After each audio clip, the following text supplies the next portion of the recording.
这个清神丸的样品先留在您这儿，恳请您亲自能够试用一下，也许会给您带来不一样的感受。啊，行了，我知道了。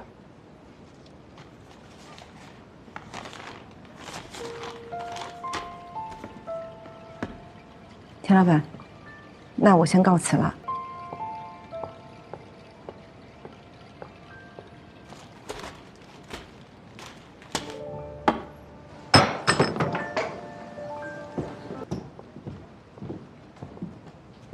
田先生，我这次来呢，主要是因为……哪位啊？Mr. 吴啊！哎，我跟你说，你上次给我介绍那个师傅啊，厨艺还是真不错。哎，但是就是太爱说 English 了。你知道吗？昨天我们家啊猫捉老鼠，你猜他是怎么说的？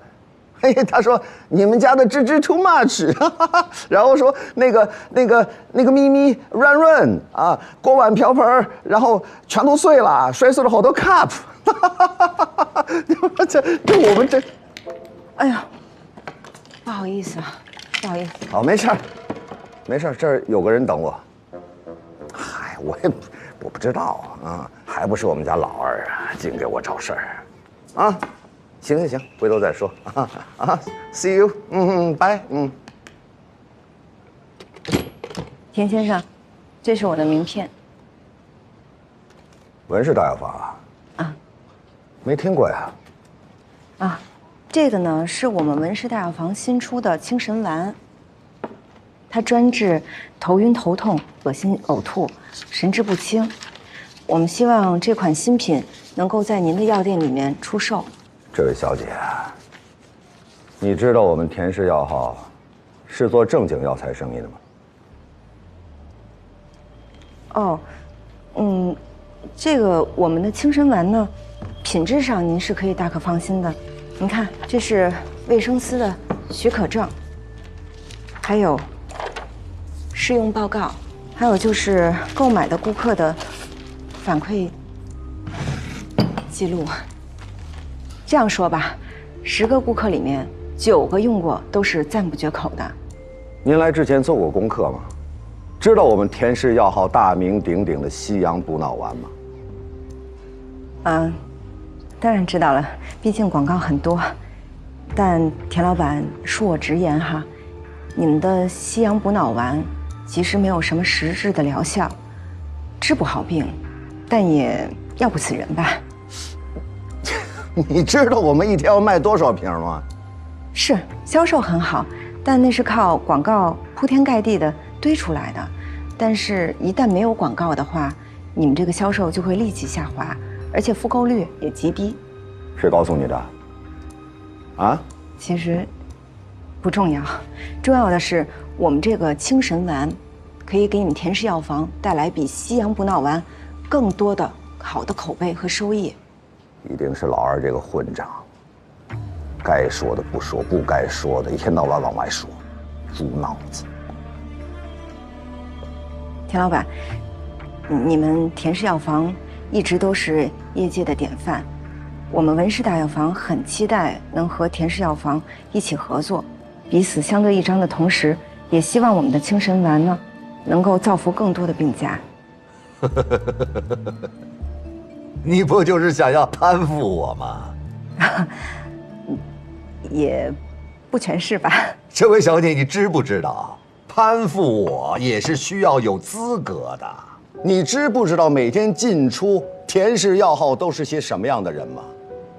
不是什么随随便便的小药铺就可以称作什么大药房的，也不是什么假药烂药都可以进我们的田氏药号的。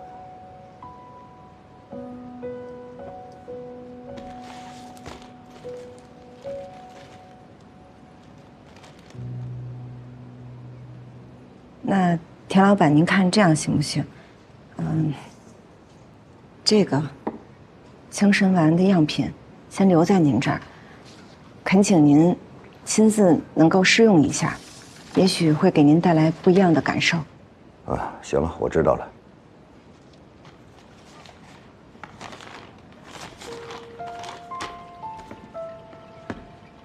钱老板，那我先告辞了。啊。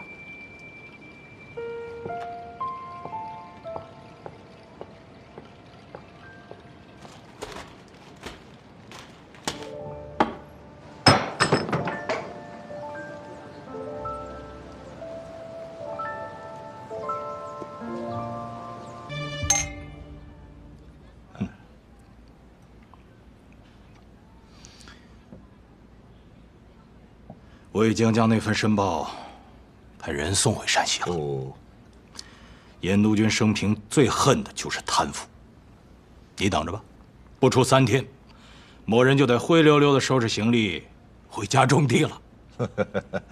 那兰主任，咱们之间的合同签，立刻就签。那就谢谢兰主任了。哎呀，我还得感谢你呢，竟然想出这么一招。什么招儿？不是你把他们私底下的交易捅给记者的吗？我还以为是你干的呢。不是你，怎么会是我呢？那会是谁呢？管他是谁呢，生意能做成不就行了吗？对，说的对啊。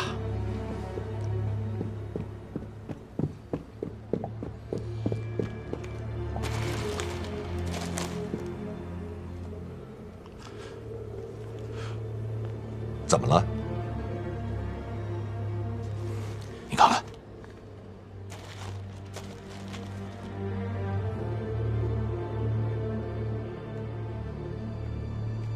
夏元这王八蛋，哎，他给我来这招啊！夏三，老板，这些呢是我准备带回日本的药材，还请夏老板帮忙采购一下。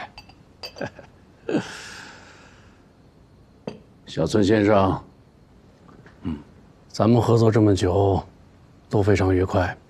放心，给你的药材绝对是质量最好的，而且价格是最优的。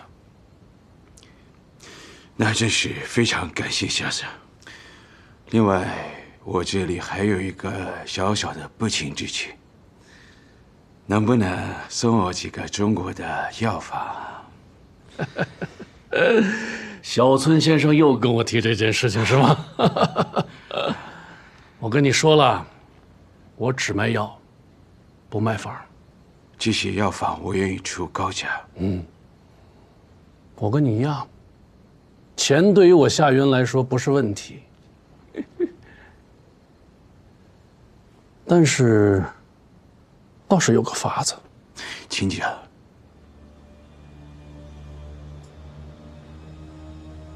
你把小村制药的秘方给我，我就给你我的方子。哎呀，夏三，你开什么玩笑？那所以说嘛，既然这样，那夏三，我先告辞了。合作愉快。送小村先生回客栈。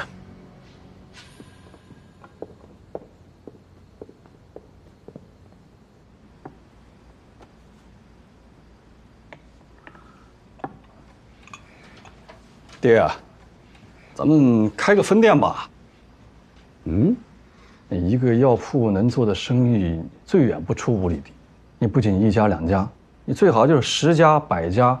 你不仅要在这个北京城里开，你甚至要开到全国各地去啊！大顺呐，知道开个分店得需要多少钱吗？你这回这个军需订单正好不这个挣的钱合适吗？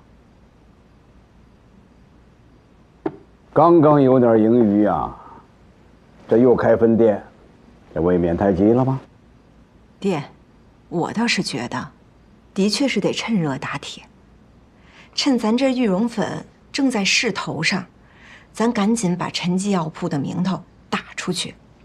就算将来玉龙粉卖不动了，可咱陈记的牌子早已名声在外了。韶华，现在咱们陈记药铺这都有点忙不过来了，再开个分店，你这不是捉襟见肘吗？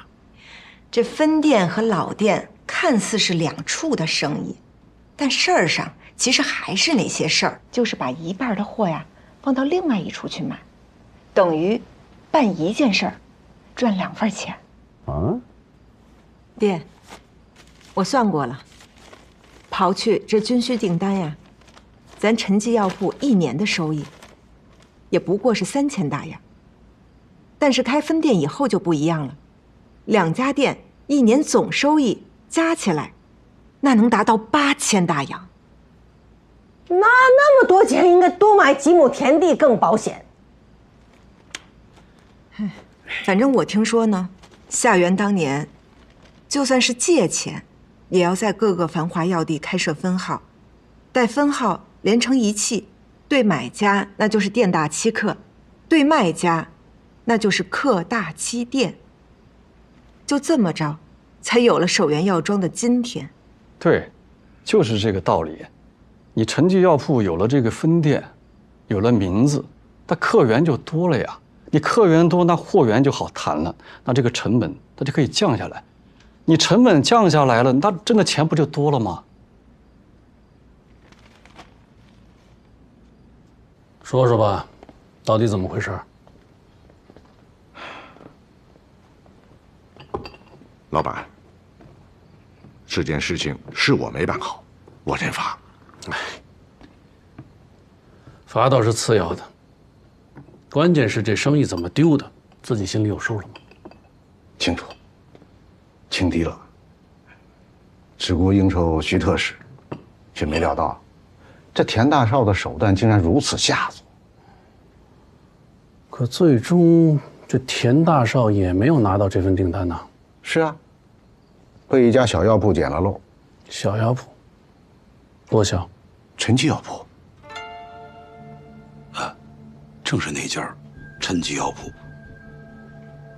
这陈记药铺也是运气好。生意场上没有运气，只有实力。是。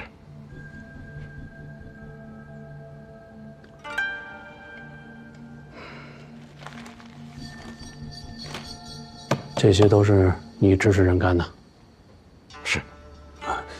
大掌柜也是迫不得已呀。是他田大少指使上海的记者攻击我们在先，我是被迫反击的。那上海记者为什么会知道这么详细？田大少跟他们说的。那谁又跟田大少说的呢？这不太清楚了。你跟徐特使之间的往来，除了咱们自己人之外，还会有谁知道？也就只有八大胡同的几个人知道。八大胡同，当初羽绒粉就是从八大胡同搞出名头的。正是。老板，你是怀疑这件事情是陈记药铺干的？不值得怀疑吗？最终的受益者可是他们呀。既然你们都看好，那就开吧，啊！但是啊，咱们说好啊，这老店我来坐镇，分店嘛，就交给大顺还有你们2个来打理。谢谢爹。爹，分店交给我和大顺来打理没问题。但我还有一个条件。什么条件？我和大顺要分店的5成股份。什么？我跟你爹还没死呢，你这要分家吗？娘，不是分家，是把家里的账目算清楚。你算清楚吧，你凭什么要股份呢？这些年来，别的不说，光玉绒粉这一项进项就占陈记药部的1半收入，还有这军需订单也是我拿下来的，这才有开分店的本钱。所以我和大顺要5成的股份，并不过分。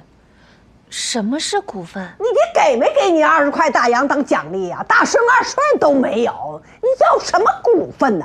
娘，柜上的伙计，他傻干活不动脑子，每个月还有薪水，年底还有分红，这一年下来还不止20个大洋吧？听见了吧？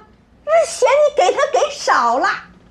爹，我可不是嫌这钱少啊，我就是想要一份看重。我愿意付出，也愿意为这家里挣钱，但这一切都该有个名目。你是陈家的媳妇儿，你要什么名目呢？老板，我倒想起件事。大掌柜和徐特使第一次见面那天，陈记药铺的人也在六国饭店。另外，他们那位大少奶奶对咱们拿军需订单的事，也表现出了特别的关心呀。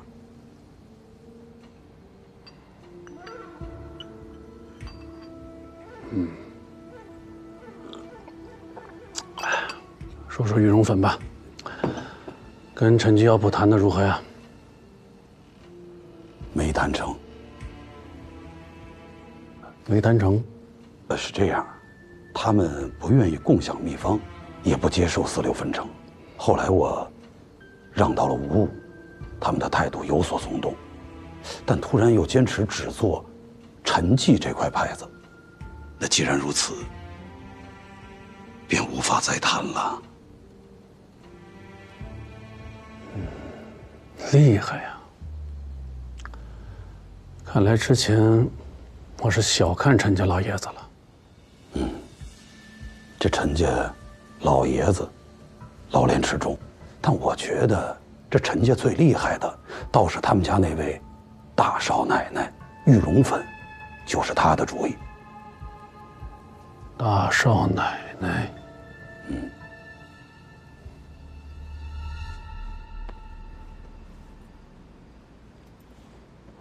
爹，要不这样吧，这个股份就先别分了。韶华呢就在家里先待着吧。那个分店就交给我一个人来打理吧。你一个人行吗？弄个这个玉蓉粉，搞一个军需订单呢，我肯定没有招，但是一个药铺，我还是守得住的。仅仅是守得住吗？守得住吧。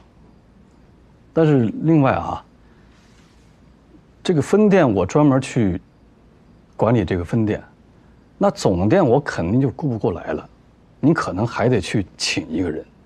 但这个人，你请这个人，你怎么着也得有点能耐，还得放心吧。但我说句实话啊，这个人肯定不好找。你要把人家留下来，你怎么着，哎，也得给人家点股份吧。这找个人有什么不好找的？娘，你听我说，肯定不好找。为什么呢？是千军易得，一将难求啊。既然如此，那分店就算你们5成的股份啊。谢谢爹。谢谢爹。别谢，我也有个条件，这分店的利润每年不得少于4000大洋。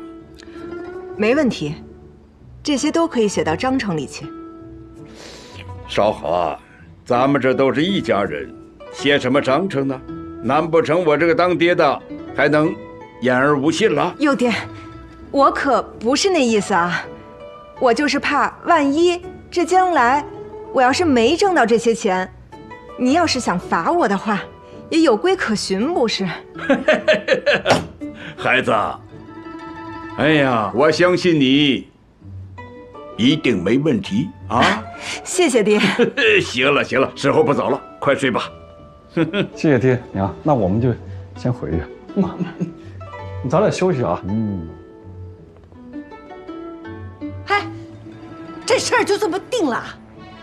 睡觉吧。开心不？啊？咋的？怕啥呀？哎，你什么时候也学会以退为进了？这不都跟你学的吗？学得不错。就完了？小声点啊！别吵醒。这就算完了？